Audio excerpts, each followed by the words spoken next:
অসম চৰকাৰৰ ক্ৰীড়া আৰু যুৱ কল্যাণ বিভাগৰ মন্ত্ৰী নন্দিতা গাৰ্লছাই শনিবাৰে বৰপেটাত উপস্থিত হৈ নিৰ্মীয়মান অৱস্থাত থকা ৰাম ৰায় ষ্টেডিয়ামৰ কাম-কাজৰ অগ্ৰগতিৰ বুজ লয়।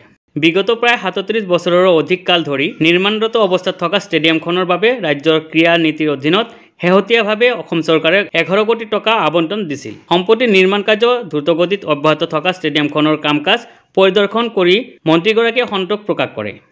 মন্ত্ৰীগৰাকীয়ে অহা ফেব্ৰুৱাৰী মাহৰ ষ্টেডিয়ামৰ প্ৰেক্ষাগৃহটো সম্পূৰ্ণ হৈ উঠিব বুলি আশা প্ৰকাশ কৰে। তেওঁ খেল মহাৰণে ৰাজ্যত খেলৰ উৎসাহজনক পৰিৱেশ সৃষ্টি কৰিছে বুলিও মন্তব্য কৰে। আনহাতে বৰপেটা জিলাত খেল মহাৰণ যথেষ্ট সফলভাৱে অনুষ্ঠিত হৈছে বুলিও তেওঁ প্ৰকাশ কৰে। ষ্টেডিয়ামখন সম্পূৰ্ণ হৈ উঠিলে বৰপেটাৰ ক্ৰীড়াৰ ক্ষেত্ৰখন আগবাঢ়ি যোৱাত যথেষ্ট সহায়ক হ'ব বুলিও তেওঁ আশা ব্যক্ত কৰে। বৰপেটাৰ পৰা ৰাজু কুমাৰ দাসৰ report, business first 24। Auditorium and ये गैलरी स्टेडियम थोड़ा देखने आया है।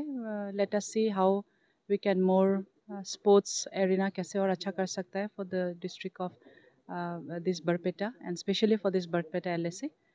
Almost auditorium is almost complete by hopefully by February ये आ सकेगा।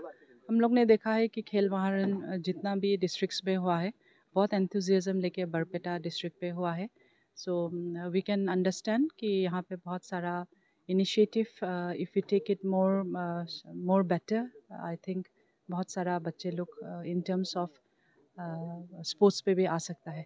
सो my it will be our responsibility to see it कितना जल्दी हो सकता है the auditorium as well as बच्चे लोग जब यहाँ खेलने के लिए आए एंड देन अदर टूर्नामेंट्स अगर हम लोग यहाँ स्टार्ट करें तो definitely it will be a good way for the people of Barpeta.